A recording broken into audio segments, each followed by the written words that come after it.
దర్శనము కలిగి పరలోక బహుమానం పొందుటకై చూచు పరుగెత్తుడి. పరలోక బహుమానం పొందుటకై చూచు పరుగెత్తుడి. హల్లెలూయా హోసన్నా ప్రభుకే. Hallelujah hosanna. ప్రభువులోనే స్వతంత్రమయ. సాంగ్ నంబర్ 4, పాట సంఖ్య 4.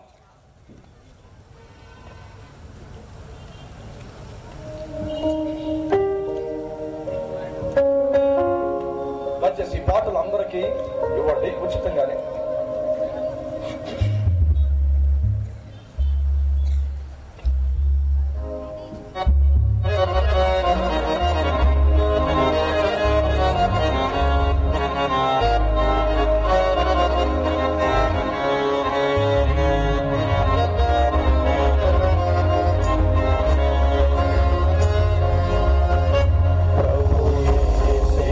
సాధ్యమయా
నేనే తప్పు ఈ పాట పాడుకుంటాను.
వచ్చి వేదిక మీద రావాల్సిన మనం చేసుకుంటారు.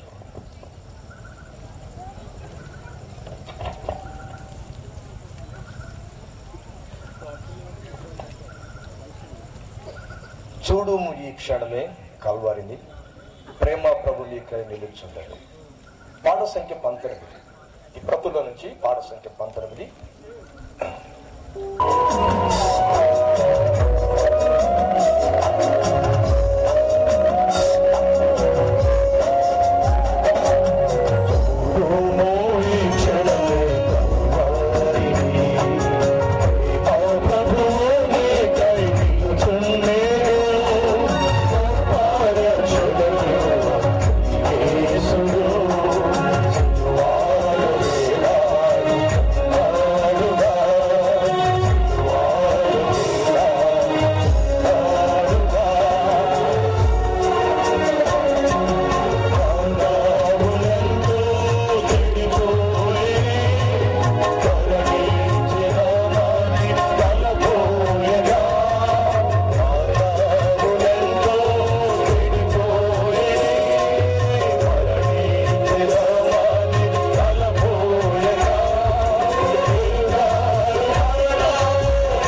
మీకై చిందెనుగా. ఈ పాట పాడుకుంటాం. మనమందరం లేచి ఒకసారి ఈ పాట మనం లేచి పాడుకుంటాం.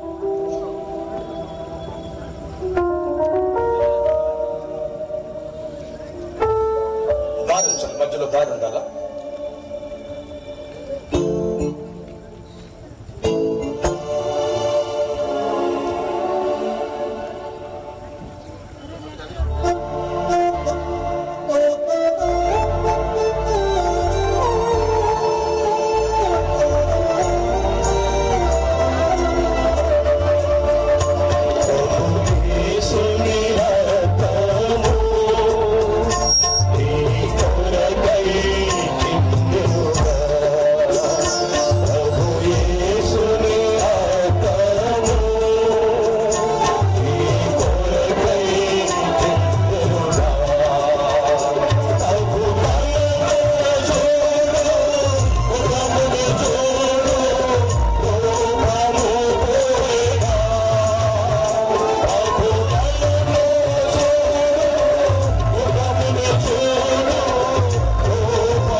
వాక్యాన్ని మనం చదువుకుందాం.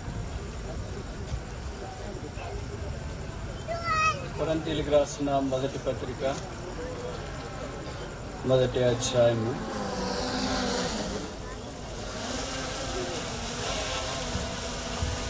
23వ వచనం. 1 Corinthians chapter 1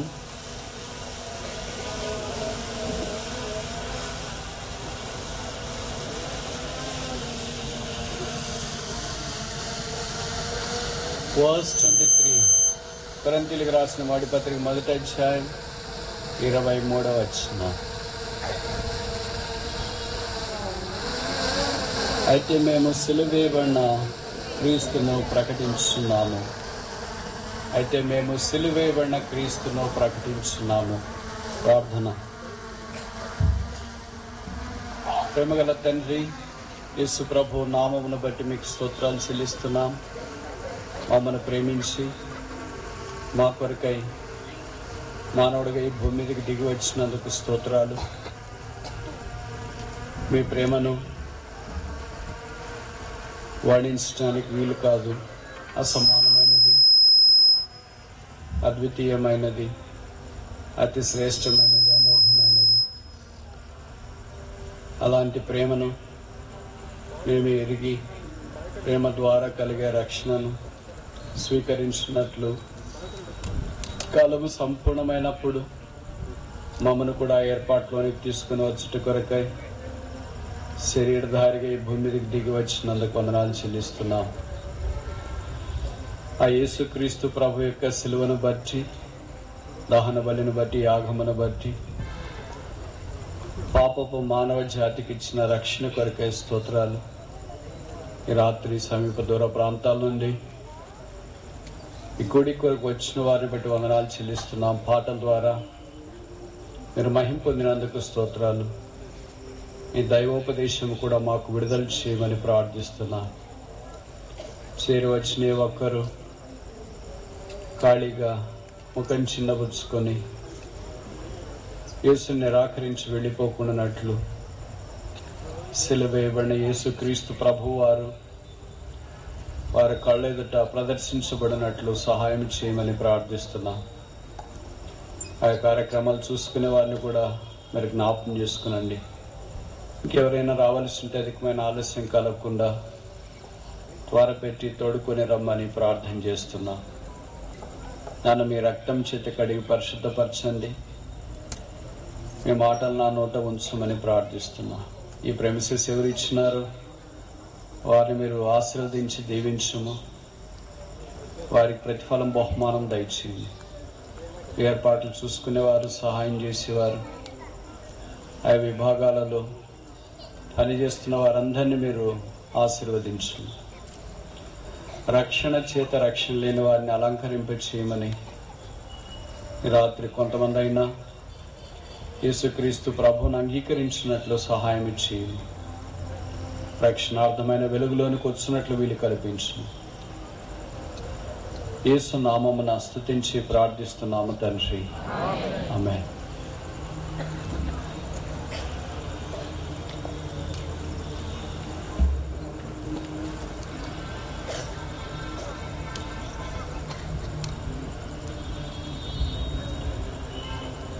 మానవ చరిత్రలో బైబిల్ ప్రకారము 5 గంభీరమైన ప్రకటనలు చేయబడ్డాయి. 5 అసమానమైన ప్రకటనలే, 5 ఆశ్చర్యకరమైన ప్రకటనలే, 5 అవసరమైన ప్రకటనలే, 5 అద్వితీయమైన ప్రకటనలే, 5 అతి శ్రేష్టమైన ప్రకటనలే, 5 ఆత్మ సంబంధమైన ప్రకటనలే. దాంట్లో మొదటిది యేసు ప్రభు యొక్క పుట్టుక ప్రకటన, announcement of the birth of Jesus Christ. లూకా సువార్త 2:10-11 మనం చూస్తాం. ఇదిగో ప్రజలందరికీ కలుగబో మహా సంతోషకరమైన సువార్తమానం నేను మీకు తెలియచేస్తున్నాను. దావీదు పట్టణమందు నేను రక్షకుడు మీ కొరకు పుట్టి ఉన్నాడు. ఈయన ప్రభు అయిన క్రీస్తు. దానికి ఇదే మీ కానువాలు. ఒక శిశువు పొత్తిగుడ్డలతో చుట్టబడి పశువుల తొట్టిలో పరుండబెట్టబడి ఉండుట మీరు చూచెదరు. ఆయనే ప్రభు అయిన యేసు క్రీస్తు. కనుక ప్రపంచ మానవ కోటికి అవసరమైన మొదటి సార్వత్రికమైన ప్రకటన, universal announcement, the birth of Christ, యేసు ప్రభు యొక్క పుట్టుక. రెండవది the death of Jesus Christ, యేసు ప్రభు యొక్క మరణము సార్వత్రికమైన ప్రకటన చేయబడుతూ వచ్చింది. లూకా సువార్త 23:46 యేసు ప్రభు శిలువలో వేలాడదీయబడి ఇలాగన్నాడు, తండ్రి నీ చేతికి నా ఆత్మను అప్పగించున్నాను. ఒక మానవుడు తన ప్రాణాన్ని అప్పగించడం అనేది ఎరగకపోయినా దైవ మానవుడుగా యేసుక్రీస్తు ప్రభువారు తన ప్రాణాన్ని ఎలాగ అప్పగించున్నా ఉన్నాడు ఎరిగి అప్పగించిన సంగతి సార్వత్రికమైన ప్రకటన. మూడవది the announcement of his resurrection, యేసు ప్రభు యొక్క పునరుత్థాన ప్రకటన. లూకా సువార్త 24:6 రాయబడింది, He is not here, he is risen. ఆయన ఇక్కడ లేడు, ఆయన లేచి ఉన్నాడు. అదే మత్తయి సువార్త 28 కూడా చెప్పబడింది, He is not here, he is risen. ఆయన ఇక్కడ లేడు, ఆయన లేచి ఉన్నాడు. యేసు ప్రభు యొక్క పునరుత్థానము కూడా అశేషమైన సార్వత్రిక మానవ కోటికి ఒక గంభీరమైన ప్రకటన. నాలుగవది యేసుక్రీస్తు ప్రభువారు తిరిగి రెండవసారి రాబోతున్న రాకడను గురించి ప్రకటన 1:7 చెప్పబడింది. The second coming of Jesus Christ. Behold I will come quickly, ఇదిగో నేను త్వరగా వచ్చుచున్నాను. ఇది 4వ ప్రకటన. 5వది ఆఖరిది ప్రకటన గ్రంథం 19వ ఆ కింద వచనాల్లో చూస్తే, సర్వాధికారి అయిన దేవుడు ఏలుచున్నాడు. The Lord God reigneth. ఆయన మానవాకారాన్ని భూమి మీద జన్మించి దేవుడుగా సింహాసనం మీద రాజ్యం వెళ్ళేది. ఈ 5 సార్వత్రిక ప్రకటనలు మానవ కోటికి చాలా ప్రాముఖ్యమైనవి, శ్రేష్టమైనవి. దాంట్లో ఈ దినము రేపు ఒక ప్రకటన గురించి మేము తెలియచేస్తున్నాం. అదే యేసుక్రీస్తు ప్రభు యొక్క మరణము, the death of Jesus Christ. యేసు యొక్క మరణము మానవ జాతికి అవసరమా? ఒక మరణాన్ని గురించి మానవుడు మాట్లాడగలడా? ఒక మరణం మానవ జీవితానికి మంచిదా, శుభమా, అశుభమా? మరణం మానవ జీవితానికి క్షేమమా, క్షామమా? ఇలాంటి కొన్ని ప్రశ్నలు పదే పదే మన మనసులో దొర్లుతూ ఉంటాయి. అయితే 6000 సంవత్సరాల మానవ చరిత్రలో మానాన్ని గురించి మొట్టమొదటిసారి తన నోటి నుండే ప్రకటించిన ఒకే ఒక వ్యక్తి యేసుక్రీస్తు ప్రభువు. ఆ మానం ఎలాంటిదో కూడా ప్రకటించిన ఏకైక వ్యక్తి యేసుక్రీస్తు ప్రభువు.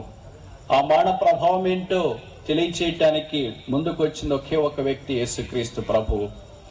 ఆ యేసు యొక్క మానం మానవ కోటికి జీవాన్ని, ఆశీర్వాదాన్ని తీసుకుని వచ్చింది. ఆ మానం యొక్క విశిష్టత?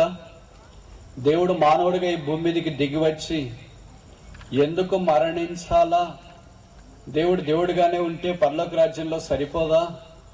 దేవుడు మానవుడిగా ఈ భూమి మీదకి ఎందుకు దిగి రావాలా?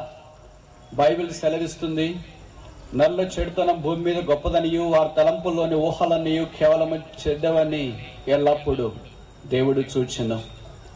పాపాత్ముడైన మానవుడు పడి చెడిపోయి పాతాళం వైపు పరుగులు తీస్తూ వినాశనకరమైన దుస్థితిలో ఉన్నప్పుడు, జీవితాన్ని భంగం చేసుకుని ఏం చేయాలో తెలియని పరిస్థితిలో లోకం వైపు పరుగులు తీస్తున్న మానవుణ్ణి పాప క్షమాపణ చేత ఆశీర్వదించి హృదయాన్ని శుద్ధీకరించి పరిశుద్ధునిగా చేసి పరలోక రాజ్యంలో ప్రవేశపెట్టాలనే గొప్ప సంకల్పముతో దేవుడు మానవుడిగా ఈ భూమి మీదకి దిగి వచ్చాడు. అసలు దేవుడు ఏంటి? మానవుడికి భూమి మీదకి దిగి రావడం ఏంటి? మానవుడు దేవుడి దగ్గరికి వెళ్ళలేడా? మానవుడు దేవుడి దగ్గరికి వెళ్ళడం ఎప్పుడు వీలవుతుంది? సాధారణంగా మనుషుడు అనుకుంటాడు, నేను దేవుని దగ్గరికి వెళ్ళగలను. ఒక మానవుడు ఇంకొక మానవుని దగ్గరికి, ఒక ఆఫీసర్ దగ్గరికి వెళ్ళాలంటేనే, ఒక కలెక్టర్ గారిదో, ఒక రాజకీయ నాయకుడు, ఒక అధికారి దగ్గరికి వెళ్ళాలంటే చాలా ప్రోటోకాల్స్ ఉంటాయి, పద్ధతులు ఉంటాయి. వారిని కలవాలని వెళ్ళినప్పుడు బహుశా కలవడం చాలా సందర్భాల్లో కుదరకపోవచ్చు. దాన్ని బట్టి వాళ్ళు కలవాలనే ఆశ కూడా మనం కోల్పోయి నిరాశలోనికి జారిపోతూ ఉంటాం. మరి మనుషుడు దేవుణ్ణి కలవలేడా? మనుషుడు దేవుణ్ణి దర్శించలేడా?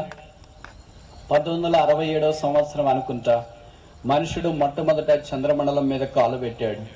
అమెరికా దేశంలోని నాసా నుండి వారు అంతరిక్ష నౌకను ప్రయోగిస్తే అక్కడ కాలు పెట్టిన వ్యక్తి నీల్ ఆర్మ్స్ట్రాంగ్, ఎడ్విన్ ఆల్డ్రిన్.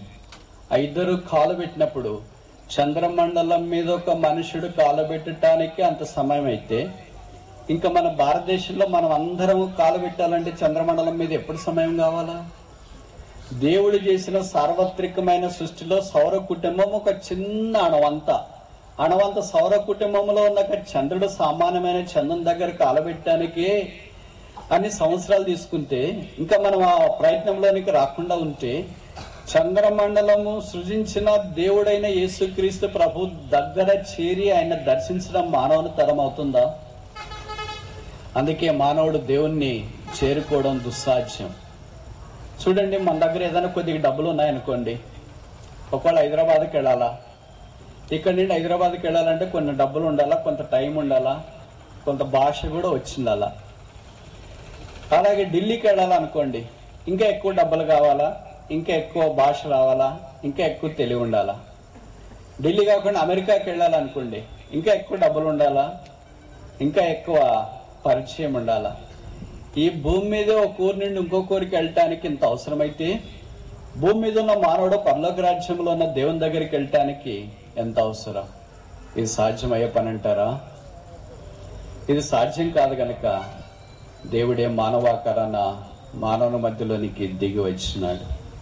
దాన్నే క్రిస్మస్ అనే పర్వదినంగా, పండుగగా మానవ భక్త కోటి జ్ఞాపకం చేసుకుంటూ ఉంది. దేవుడు మనుషుడిగా ఎందుకు రావాలా? మనుషుడిగానే ఉంటే సరిపోలేదా? దేవుడిగానే అక్కడే ఉంటే సరిపోలేదా? అదొక ఊరు, ఆ ఊర్లో తండ్రి కుమారుడు ఉన్నారు. కుమారుడు బీటెక్ చదువుతున్నాడు. ఇలాగ వీకెండ్ శని ఆదివారాలు సెలవు వచ్చినప్పుడు వాళ్ళ అంతా అన్నాడు, నాన్న మన ఇంట్లో చాలా ఎలకల బాధ, ర్యాట్స్ ఎక్కువైపోయింది, కొన్ని పుస్తకాలు తినేస్తున్నాయి, బట్టలు కూడా తినేస్తున్నాయి, డబ్బులు కూడా కొట్టేస్తున్నాయి, అందుకే సంతకెళ్ళి ఎలకల మందు తీసుకొని వస్తా అన్నాడు. సరే తీసుకురారా అన్నాడు. సంతకెళ్ళాడు. ఎలకల మందు విస్తారంగా సంతలో దొరుకుతుంది కదా, తీసుకుని వచ్చినాడు. సరదాగా ఎలకలు ఎక్కడ ఉంటాయి, వాళ్ళ ఇంట్లో రంధ్రాలు తెలుసు కదా, అక్కడ ఎలకల మందు అన్నంలో కలిపేసి అక్కడ పెట్టేసాడు. విచిత్రం ఏంటంటే ఎలకలు మనకంటే చాలా తెలివైనవి. పిల్లి ఉంటే ఎలక బయటికి పొరపాటు కూడా రాదు, కుక్కలు ఉంటే ఎలకలు బయటికి పొరపాటు కూడా రాదు, మందు పెడితే అది పొరపాటు కూడా వాసన చూస్తాయి. అందుకే మనకి ఇంజెక్షన్ వేయాలంటే మొదట ఎలకలకి వేసి సక్సెస్ అయితేనే మనకి వేస్తారు. వ్యాక్సిన్ కూడా కరోనాది మొదట ఎలకలకి వేసిన తర్వాత సక్సెస్ అయినందుకే మనకి వేసారు. ఏదైనా మొదట ఎలకల మీద ప్రయోగం చేస్తారు. కారణం ఏంటంటే మనకి ఎలకలకి చాలా అవినాభావ సంబంధం ఉందని, కోతులకు మాత్రం చేయరు. ఇప్పుడు జరిగిన సంగతి ఏంటంటే ఎలకల మందు తీసుకుని వచ్చి వాళ్ళ ఇంట్లో ఎక్కడెక్కడ ఎలకలు ఉంటాయో, రంధ్రాలు ఉంటాయో అక్కడ పెట్టాడు. ఎలకలు అస్సలు బయటికి రాలేదు ఆ రోజు. పైపెచ్చి ఏం జరిగిందంటే తన ఊహించని జరిగింది. వాళ్ళ ఇంట్లో చీమలు వరుసగా క్రమము తప్పకుండా ఎక్కడ మందు పెట్టారో అక్కడికి వచ్చి అన్నం తింటూనే చచ్చిపోతున్నాయి. వరుసగా మందు వస్తూనే ఉంది. లైన్ వరుసలు వస్తుంది కదా. అయ్యో చీమలు చనిపోతున్నాయి ఏంటి, నేను పెట్టింది ఎలకల మంద కదా, ఎలకల కొరకు పెడితే చీమలు వచ్చేస్తున్నాయి చనిపోతున్నాయి ఏంటి అని చీమలు వచ్చి ఆ మందు తినకుండా ఎంతో ప్రయత్నం చేశాడు. కానీ అవి నీళ్లు పోస్తా ఉంటే పైనుండి గోడ పైనుండి వస్తాయి, అక్కడి నుండి తీసేస్తుంటే ఇంకొక దగ్గర నుండి వస్తాయి. మొత్తానికి ఎన్ని ప్రయత్నాలు చేసినా చీమలు వచ్చి మందు తిని చనిపోవడం ఆగలేదు. పిల్లోడు చాలా దిగులుతో ఉన్నాడు. వాళ్ళ నాన్నగారు వచ్చి అడిగాడు, ఏమైందిరా చాలా దిగులుతో ఉన్నావు అంటే, నేను ఎలకలు చావాలని మంద తీసుకుని వచ్చి పెడితే ఎలకలు బయటకు ఒక్కడు కూడా రాకుండా ఉన్నా కానీ చీమలన్నీ వచ్చి చచ్చిపోతున్నాయి, నాకు బాధ వేస్తుంది నాన్న అన్నాడు. మరి ఎలకలు రావట్లేదు ఎలాగో, ఈ చీమలన్నా చనిపోకుండా ఆపాలనుకుంటున్నాను, ఏం చేయమంటావు అని అన్నాడు. బైబిల్లో రాయబడింది, నీతి మంత్రులు లేడు ఒక్కడైనా లేడు, అందరినూ త్రోవ తప్పిపోయేది. అలాగూ గొర్రెల వలె ఏకముగా చెదిరిపోయి ఉన్నప్పుడు, పాపం వైపు పరుగులు తీస్తున్నప్పుడు, పాపం వైపు వెళ్ళొద్దు అని ఆపటానికి మనుషులు చేసే ప్రతి ప్రయత్నం విఫలమైనప్పుడు దేవుడే మానవాకారాన్ని భూమి మీదకి దిగి వచ్చి మానవుని పాపము నుండి తప్పించడానికి ఇష్టపడ్డాడు. ఆయన పేరే యేసుక్రీస్తు ప్రభువు. ఆ కారణం చేత యేసుక్రీస్తు ప్రభు వారు దేవుడయుండే మానవుడిగా ఈ భూమి మీదకి దిగి వచ్చినాడు. ఆయన దైవ మానవుడు, ఆయన దేవుడే మానవుడిగా వచ్చినాడు. మనుషుల పాప క్షమాపణ కొరకై దేవుడే మానవాకారాన ఈ భూమి మీదకి దిగివచ్చి పాపం లేనివాడిగా జన్మించి పాపం లేనివాడిగా జీవించి పాపములన్నీ మోసుకుంటూ కొరకై శిలువ మీదకి వెళ్ళాడు. యేసుక్రీస్తు ప్రభు యొక్క శిలువ మరణం అసమానమైనది, అద్వితీయమైనది. అది అప్పటిదప్పుడే జరిగింది కాదు, అది ప్రవచనాత్మకమైనది. ఆయన శిలువ వేయబట్టడానికి ఏ నేరము చేయలేదు. ఆ దినాల్లో రోమీయులు ఒక కాడుగట్టిన నేరస్తునికి విధించే పరాకాష్ట శిక్ష శిలువ. శిలువ మరణానికి సంకేతం. అదొక ఊరు, బహుశా పెద్ద పట్టణం అనుకుంటా. ఆ పట్టణంలో క్రైస్తవులంతా చేరి క్రైస్తవులు అని తెలియటానికి ఒక ఎంబ్లం, ఒక చిహ్నం పెట్టాలా. ఏం చిహ్నం పెట్టాలా అని ఆలోచించడానికి ఆరంభిస్తే రకరకాల మనుషులు రకరకాల చిహ్నాలు సలహా రూపంలో వెల్లడి చేసినారు. దాంట్లో మొదటిది ఏంటంటే, యేసు ప్రభు జన్మించిన తర్వాత పశువుల తొట్టులో పరండు పెట్టాడు కదా, కనుక పశువుల తొట్టు ఒకటి తయారు చేస్తే బహుశా మీరు క్రైస్తవులని తెలుస్తుంది అన్నారు. రెండవది కొంతమంది అన్నారు, అది బాగాలేదు, కానీ యేసు ప్రభు పరిచర్యకు రాకమునుపు కొంతకాలం వడ్రంగి పని చేశాడు కదా, కార్పెంటర్స్ డెస్క్, ఆ వడ్రంగి పని చేసింది ఒకటి పెడితే బాగుంటుంది అని అన్నారు. ఇది కూడా బాగలేదు అని అన్నారు. ఇంకా కొంతమంది అన్నారు, యేసు ప్రభు వారు పరిచర్యకు వచ్చిన తర్వాత ఆ సందర్భాల్లో దోణిలో సముద్రం మీద వాక్యం ప్రకటించినాడు కదా, కనుక ఒక దోణేసి క్రైస్తవ చిహ్నం ఇదే అని అంటే బాగుంటుంది అన్నారు. అది బాగాలేదు అన్నారు. కొంతమంది అన్నారు, ఇలా కాదు, ఆయన గొర్రెలు మంచి కాపరి అన్నాడు కదా, ఆయన భుజాల మీద ఒక గొర్రె మోసుకున్నట్లేస్తే ఇది బాగుంటుంది అన్నారు. ఇంకా ఐదవది ఏంటంటే, యేసుక్రీస్తు ప్రభు సిలువ వేయబడ్డాడు కనుక ఆ సిలువ మీద ఒక వ్యక్తి వేలాడదీయబడినట్లు పెడితే బాగుంటుంది అన్నారు. ఆ తర్వాత చరిత్ర నాకంటే మీకు బాగా పరిచయము. ఈ 5 చిహ్నాల్లో మొదటి 4 చిహ్నాలు నిరాకరించింది, 5వ చిహ్నాన్ని క్రైస్తవ లోకం ఎన్నుకుంది, అదే సిలువ. ఎవరైనా మరణాన్ని ఎన్నుకుంటారా? ఎవరైనా మరణాన్ని ఎన్నుకుంటారు? 6000 సంవత్సరాల మానవ చరిత్రలో సిలువ అని కనిపిస్తే ఏ జ్ఞాపకం చేస్తుంది? క్రైస్తవుడని జ్ఞాపకం చేస్తుంది, క్రీస్తుని జ్ఞాపకం చేస్తుంది. ఆ క్రీస్తు ఆ శిలువ దగ్గరికి ఎందుకు వెళ్ళాడు? మరణించడానికి వెళ్ళాడు. మనందరికి బాగా పరిచయం కదా, మనమంతా భూమి మీద ఎందుకు పుట్టాం? బహుశా ఒక్కొక్క ఉద్దేశంతో పుట్టినామని అనుకుంటాం. చదువుకోవటానికి పుట్టాను, మంచి పని చేసుకోవటానికి పుట్టాను, లేకపోతే రకరకాల గొప్ప కార్యాలు జరిగించడానికి పుట్టాను, ఒక రాజకీయ నాయకుడు కావాలని పుట్టాను, ఒక డాక్టర్, ఒక యాక్టర్ కావాలని పుట్టాను అని అనుకుంటాం. అందుకనే మన ఆయుష్ను వీలైనంత దాకా ఎక్కువగా పొడిగించుకోవడానికి ప్రయత్నం చేస్తాం. ఒకవేళ అనారోగ్య పరిస్థితుల్లో ఉంటే మన అమ్మమ్మో నాయనమ్మో ఎవరో చనిపోవటానికి సిద్ధంగా ఉన్నా వాళ్ళ పడక మీదే ఉంటారు. వాళ్ళు ఎక్కువ కాలం బతికినా కూడా ఏమి సహాయం చేయలేరు. వాళ్ళకు కూడా పడక మీద నుండి లేచి వాళ్ళ పని చేసుకోలేరు. అయినా వాళ్ళు బతకాలని వారికి ఆశ ఉంటుంది, మనకు కూడా ఆశ ఉంటుంది. అందుకనే మనం హాస్పిటల్కి తీసుకెళ్తాం. అక్కడ డాక్టర్లు కూడా చెప్తారు, ఇది హోప్లెస్ కేసు, వయసు అయిపోయింది, కోలుకోలేరు, కనుక మీరు అన్ని ఏర్పాట్లు చేసుకోండి భూస్థాపనకని. అయినా అలాంటి వాళ్ళు ఇంట్లో చనిపోతే మనకు బాగుండదు కదా. బాగుండదంటే వేరే వాళ్ళు హాస్పిటల్కి తీసుకెళ్లేదని అంటారు కదా. అదేదో హాస్పిటల్లోనే చనిపోతే మంచిది కదా, హాస్పిటల్కి తీసుకెళ్తారు.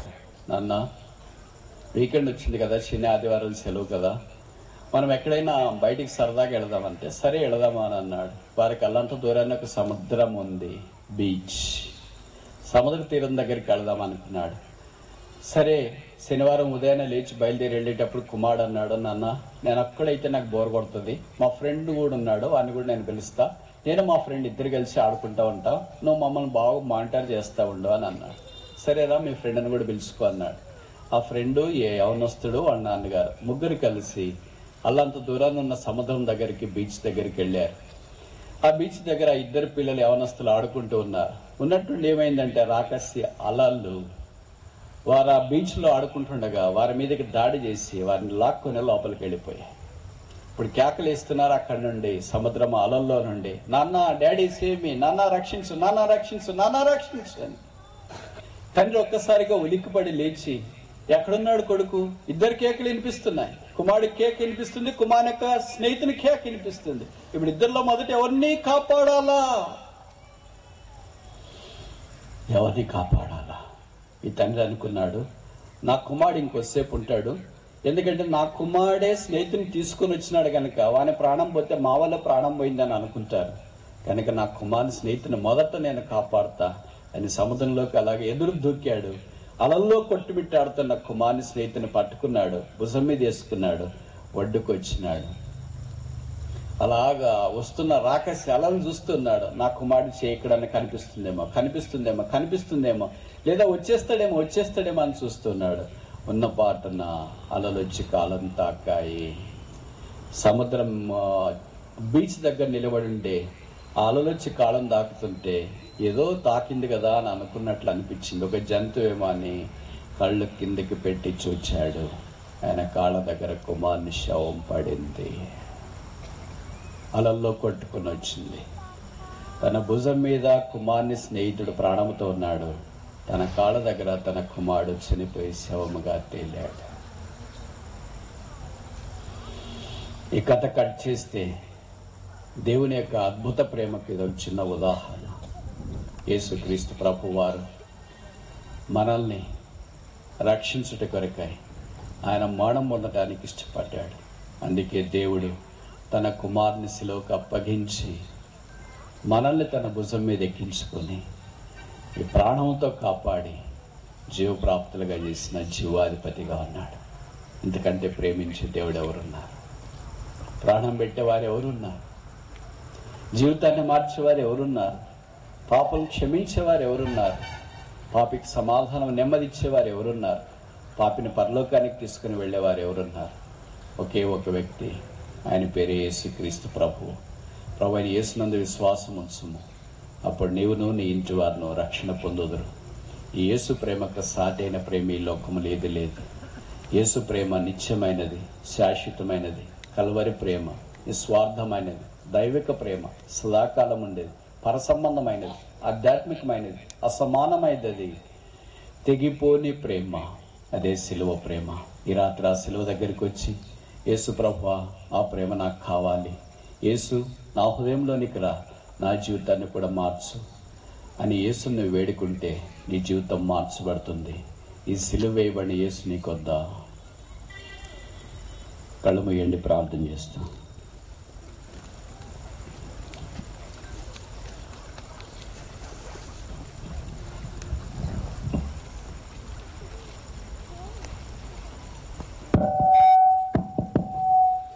యేసు ప్రభు ప్రేమ స్వరూపి, అందుకే పాపులమైన మానవుల్ని ప్రేమించి ఆయన ప్రేమను వెల్లడి చేయట కొరకే శిలువలో రక్తము కార్చి చనిపోయి సమాధి చేయబడి తిరిగి 3వ దినాన్ని లేచి సజీవుడ ఈ దినాన్ని చేతులు చాప ఆహ్వానిస్తున్నాడు. ప్రయాసపడి భారం మోచుకుంటున్న సమస్త జనులారో నా దగ్గరండి, నేను మీకు విశ్రాంతిని కలగ చేస్తానని. భవిష్యత్తు ఇంత భారంతో వచ్చాము, వేదంతో వచ్చాము, జీవితంలో ఓడిపోయి వచ్చాము, సూలిపోయి వచ్చాము, సమస్యలు వచ్చాము, దస్సిపోయి వచ్చాము, కృంగిపోయి వచ్చాము. నా జీవితాన్ని ఎవరు బాగు చేస్తారు? నాకు పీస్ ఆఫ్ మైండ్ ఎవరిస్తారు? నాకు సమాధానం ఎవరిస్తారు? నాకు నెమ్మది ఎవరిస్తారు? నా కుటుంబ జీవితాన్ని ఎవరు బాగు చేస్తారు? నా బతికింతేనా? నాకు నిరీక్షణ లేదా? నాకు పరలోకం లేదా? నాకు పాపక్షమాపణ లేదా? నాకు ఆనందము లేదా అని బహుశా ఆ వేదనతో ఉన్నావేమో. ఈ రాత్రి నీకు ఇవ్వబడిన శుభ సందేశం, యేసు నిన్ను ప్రేమిస్తున్నాడు. యేసు నీ పాపాలు క్షమిస్తాడు. యేసే సమాధానం, యేసే శాంతి, యేసే నెమ్మది, యేసే పరలోకానికి మార్గం, యేసే సంతోషం అనుగ్రహించేవాడు, యేసే మహిమా స్వరూపి, యేసే మహిమా నిరీక్షణ ఉన్నాడు. ఆ యేసును స్వీకరిస్తే జీవితం మార్చబడుతుంది. ఇది హృదయమందు కలిగే ప్రక్రియ. యేసు ప్రభువా, నేను పాపిని, నా పాపాలు క్షమించు, నన్ను పరలోక రాజ్యంలో చేర్చుకో. ఈ చిన్న మాటలు నీ హృదయమందు విశ్వాసం ఉంచి నోటితో ఒప్పుకుంటే నువ్వు రక్షింపబడతావు. బైబిల్ అలాగ సెలవిస్తుంది. ఎవరైనా యేసును అంగీకరించాలని కోరి తీర్మానం చేసుకుని ఉంటే, మేము మీ కొరకు ప్రార్థించాలని మీరు ఇష్టపడితే మీ కుడి చేతిని తలపైగా కనబడేటట్టు ఎత్తి ఉంచండి. మేము మీ కొరకు ప్రార్థించడానికి వీలుగా మీ దగ్గరకు ఒక డెసిషన్ కార్డు తీసుకొని వస్తారు. బ్రదర్స్, సిస్టర్స్, వాలంటీర్స్ కొంతమంది డెసిషన్ కార్డ్స్ తీసుకొని దయచేసి అలాగ ప్రార్థన సహాయం కోరిన వారికి అందుబాటులో ఉండాలని మనం చేస్తున్నాం. ఎవరైనా ఎక్కడైనా ఉన్నారా? యేసు ప్రభువా, నా హృదయంలోనికి రా, నా పాపాలు క్షమించు. సిస్టర్స్ వైపు, బ్రదర్స్ వైపు చెప్పులు తీసేసి నేరుగా లేచి బయటికి భక్తితో వెళ్ళండి.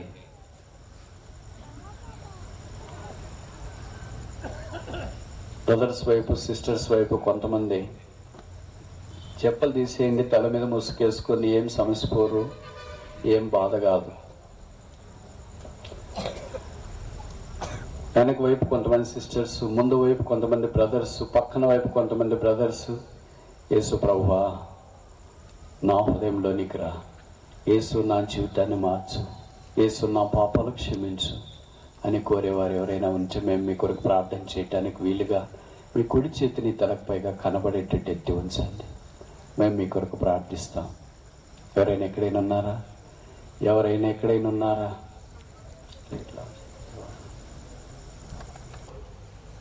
ఈ రాత్రికాల సమయంలో బెరాక యొక్క అనుబంధంగా ఇచ్చినటువంటి ఈ ప్రత్యేకమైన కూడికను బట్టున్నాలు మీ దాసుడు నన్ను తీసుకొని వచ్చి గత 2 దినముల నుంచి మీరు ఆడుకుంటున్నటువంటి నీ కృపను బట్టున్నాలు.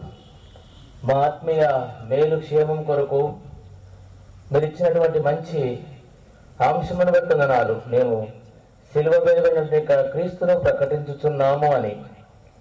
ఇది ఎంతో అవసరమైనటువంటి యొక్క భాగం.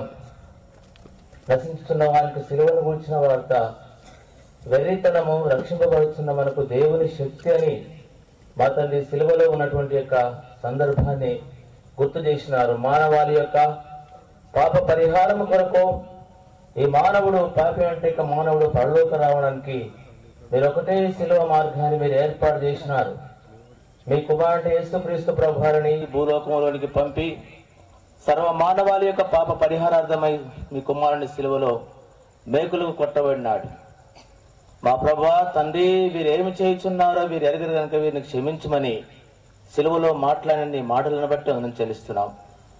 ఉచితముగా మా తండ్రి ఎన్ని ప్రయత్నాలు చేసినా మానవుడు పాపం పోదు, పరలోకానికి దేవుని రాజ్యానికి మీ సన్నిధికి రాలేనటువంటి యొక్క ఈ అసాధ్యమైనటువంటి కార్యము కొరకు మీ కుమారుడు యేసుక్రీస్తు ప్రభువారి ద్వారా మిమ్మల్ని అంగీకరించడం ద్వారా, ఈ సిలువను అంగీకరించడం ద్వారా మీరు ఇచ్చినటువంటి యొక్క మంచి సమయాన్ని బట్టి మీకు వందనం చెల్లిస్తున్నాం. లేఖనల ప్రకారం క్రీస్తు మన పాపముల నిమిత్తం మృతి పొందెను, సమాధి చేయబడును, లేఖనల ప్రకారం తిరిగి 3వ నాడు లేపబడునని మీరు సర్వలోకానికి వెళ్లి సర్వ సృష్టికి సువార్తను ప్రకటించండి. నమ్మి బాప్తిసం పొందినవాడు రక్షింపబడతాడు, నమ్మని వానికి శిక్ష విధించబడనని.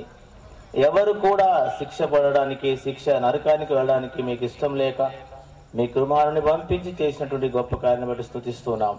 ప్రత్యేకంగా ఈ దినం నీ సంధికి వచ్చిన వారందరిని బట్టి మీకు వందనాలు. మీ దాసుల ద్వారా ప్రతి ఒక్కరి గమనాన్ని తీసుకొచ్చండి. మాటలను బట్టి మీకు వందనం చెల్లిస్తున్నాం. ఇదే సమయంలో మా ప్రభువ తీర్మానం చేసుకున్న నిబిడలను బట్టి మీకు వందనం చెల్లిస్తున్నాం. ఎవరు తీర్మానం చేసుకోకుండా ఇంకా కఠినపరచబడి వెళుతున్నారో వారి కొరకు ప్రార్థన చేస్తున్నాము. తండ్రి, కనికరించి నీ కృప చూపండి. మీరు ఇచ్చిన సమయాన్ని నష్టపోకుండా సహాయము దయచేయండి. మీ దయగలస్తానికి అప్పగించుకుంటున్నాం. ప్రత్యేకంగా ఇంకా 2 దినములు తండ్రి, రేపు ఉదయము రేపు సాయంత్రం కూడా జరిగేటువంటి కూడికలను మేలుకై జ్ఞాపకం చేసుకోండి. ప్రత్యేకంగా మా తండ్రిని బిడ్డలి కూడిక తదంతరము వారి వారి గ్రామాలకు గృహాలకు వెళ్ళనై ఉంటుండగా క్షేమకరమైన ప్రయాణం అనుగురించండి. 121వ కీర్తన వారందరి పక్షంగా మీరు నెరవేర్చుకోండి. యెషయా గ్రంథం 45:2 ప్రకారం నేను నీకు ముందుగా వెళుతాను, మెట్టగా ఉన్న స్థలం సరళం చేస్తున్నారు, కనికరించమని వీళ్ళ క్షేమం తీసుకొని వెళ్ళండి. విన్నటువంటి మాటలు వారి హృదయంలో నాటబడి రాగల దినములో నీ కొరకు సాక్ష్యంగా నిలబెట్టుకుంటారని, ఈ విషయంలో ప్రయాసపడుతున్నటువంటి దాసులు, బెరాక దైవ సేవకులు, పెద్దలు, బాధ్యత గలవారు సంఘాన్ని బట్టి మీకు వందనం చెల్లించుకుంటూ ప్రభువునందు మీ ప్రయాసం వ్యర్థం కాదన్నటువంటి వాగ్దాన్ని వారి పక్షం కూడా ఎత్తిపట్టుకుంటూ మా అందరిని మీ చేతికి అప్పగించుకుంటూ మరోసారి దాసులు చేరదనగానే మీరు ఇంకా నూతన పరిచి రేపటి కొరకు కూడా మీరు సిద్ధపరుస్తారని నమ్ముతూ చేసిన పరిచయం దీవించి మీరు ఆశ్రయించండి. తీర్మానం చేసుకున్న బిడ్డల కొరకు ప్రార్థిస్తున్నాం. నీ కొరకు సాక్ష్యంగా ఉండడానికి సహాయపడమని ఇచ్చిన శ్రేష్టమైన సమయాన్ని బట్టి స్తుతిస్తూ వందనము స్తోత్రములతో నీ కృపను కోరుకుంటూ యేసు ప్రభువు వారి నామం ఏ తీర్మానం అయితే చేసుకున్నారో ఆ తీర్మానం ప్రకారం నీ కొరకు జీవితాంతం నిలబడటకు సహాయపడమని యేసు ప్రభువు వారి నామమున ప్రార్థించి స్తుతించి వేడుకొని సమర్పిస్తున్నాము తండ్రి. ఆమేన్. ఈ సమయంలో ఒక పాట పాడుకుంటాం.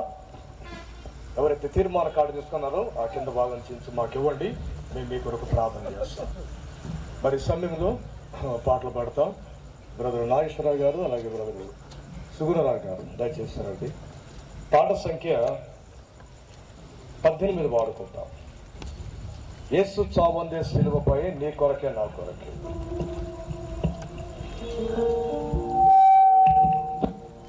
నిజంలో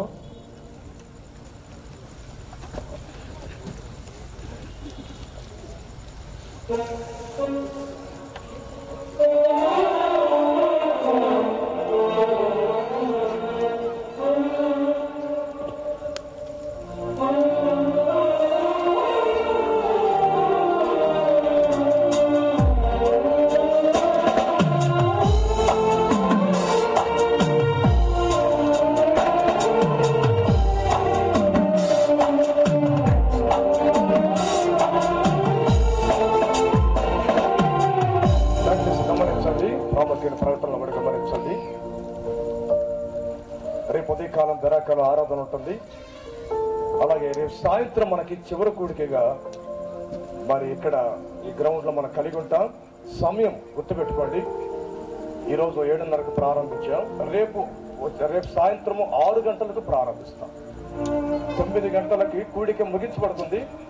9 తర్వాత జయరాజ్ బ్రదరు మరి ఇక్కడ మనకి అక్కడ ఎందుకంటే ట్రైన్కి వెళ్ళిపోతారు కాబట్టి 9 గంటల వరకు ఈ కూడిక ఉంటుంది. దయచేసి గమనించండి. ఈ రోజులాగా ఆరంభించము. రేపు సాయంత్రం 6 గంటలకే ప్రారంభిస్తాం. 9 గంటలకు ముగించేస్తాం. ఈ విషయాన్ని మీరు అనేకులు చెప్పి అలాగే త్వరగా రావడానికి ప్రయత్నం చేయండి. దూరం నుండి వచ్చినటువంటి వారు దయచేసి బస్సులు ఏర్పాటు చేసాం. బస్సులు, స్కూల్ బస్సులు, తద్వారా మందిరం గరాకాలో మరి దూరం నుంచి వచ్చినటువంటి వారికి అక్కడ ఏర్పాట్లు ఉన్నాయి. అదేవిధంగా భోజనం సౌకర్యం కూడా ఉంది. Gloria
భాగము మీ చిరునామా రాసి మాకు ఇవ్వండి. మీ కొరకు మేము ప్రార్థన చేస్తాం. రేపు ఉదయకాలం బెరాకలో ఆరాధన ఉంటుంది. ఆ తర్వాత సాయంత్రము మనకు 6 గంటల నుండి 9 గంటల వరకు ఉంటుంది. దయచేసి విషయం గమనించండి. తర్వాత యవనస్తులు పరిచారకులైనటువంటి వారు చైర్స్ వెళ్ళు కూడా దయచేసి సర్దడానికి ప్రయత్నం చేయండి. ప్రార్థన చేస్తాం. అటువంటి ప్రభా ఈ పరిచర్య యొక్క గొప్ప కార్యాన్ని బట్టి స్తోత్రాలు. మేము సిలువ వేయబడిన క్రీస్తును ప్రకటించుచున్నాం. ప్రభా సర్వమానవాళి కొరకు లోకానికి మీరు వచ్చారు. సర్వమానవాడిని మీరు ప్రేమించారు. మీ సమస్తాన్ని ప్రభా పరిశుద్ధమైన అతి విలువైనటువంటి రక్తాన్ని మీరు మా కొరకు ధారపోసారు కల్వరి శిలువలో. ఆ రక్త ధారల్లో ప్రతి మనిషికి పాప క్షమాపణ సిద్ధపరిచారు. ఈ సత్యాన్ని ప్రభు అనేకులు వినినట్లుగా ఈ బోర శబ్దంతరం ద్వారా దేవుని యొక్క వాక్యం చక్కగా వివరించడానికి గాను మీ దాసులు మీ ఆత్మతి మీరు అభిషేకించి మీ వాక్కులు నీ సింహాసనాన్ని మీరు అనుగ్రహించినందుకు స్తోత్రములు. ఎందరైతే వాక్యాన్ని విని తీర్మానం చేసుకొని వారి జీవితంలో మరి రక్షణ అనుభవానికి వచ్చారో వారందరినీ కూడా మీరు దీవించండి ప్రభువా. మరి ఈ దినం ఎంతో సంతోషంగా నీ ఇంటిలో నీ వాక్యం ద్వారా మరి ఎంతో ప్రోత్సహించబడి ధైర్యపరచబడి ఆదరించబడి దేవుని యొక్క ప్రేమలో ఉన్నటువంటి గొప్పతనాన్ని ఎరిగి అలాగే సంతోషంతో తిరిగి వెళుతున్నటువంటి వారిని కూడా మీరు జ్ఞాపకం చేసుకోండి ప్రభా. లైవ్ ద్వారా కూడా ఎంతో మంది వాక్యం వింటూ వచ్చారు. వారి వారి కుటుంబాలు కూడా దీవించండి. పాలవంచి పట్టణంలో ఉన్నటువంటి ప్రతి ఒక్కరిని కూడా దీవించండి. అందరూ మారు మనసు పొంది రక్షణ పొంది పాపక్షమాపణ పొంది మీరు ఇచ్చే శాంతి సంతోషం సమాధానం ఆశీర్వాదం కుటుంబాల్లో ప్రతి ఒక్కరు పొందినట్లుగా చేయండి. ఇచ్చిన ఈ సమయంకే స్తుతిస్తూ రేపటి దినం కొరకు మమ్మల్ని సిద్ధపరచమని యేసుక్రీస్తు పరిశుద్ధమైన నామములో ప్రభా ఈ దినం యొక్క మరి పాటల్లో సంగీతములో అలాగే ప్రభా దేవుని యొక్క వాక్యములో మీరు చేసిన మేలు బట్టి స్తోత్రాలు. అలాగే ప్రభా మరి వచ్చినటువంటి వారికి ప్రభా అనేక ఏర్పాట్లు చేసినటువంటి ప్రతి ఒక్కరిని బట్టి కూడా స్తోత్రాలు ప్రభా. రేపటి దినం కొరకు మమ్మల్ని సిద్ధపరచమని మా రక్షకుడైన యేసుక్రీస్తు పరిశుద్ధమైన నామమున ప్రార్థించి అడిగి వేడుకుంటున్నాం తండ్రి. ఆమేన్. తండ్రి అయిన దేవుని యొక్క ప్రేమ ప్రభు యేసుక్రీస్తు వారి యొక్క కృప పరిశుద్ధాత్మ యొక్క సహవాసం ఇక్కడ చేరిన మనకులు దేవుని వాక్యం విన్నటువంటి ప్రతి ఒక్కరికి దేవుడు సదాకాలము తోడుగా ఉండను గాక. Amen. God bless you. Praise the Lord. దయచేసి మీ కొరకు మరి వెహికల్స్ ఉన్నాయి, జాగ్రత్తగా వెళ్ళండి మందిరానికి.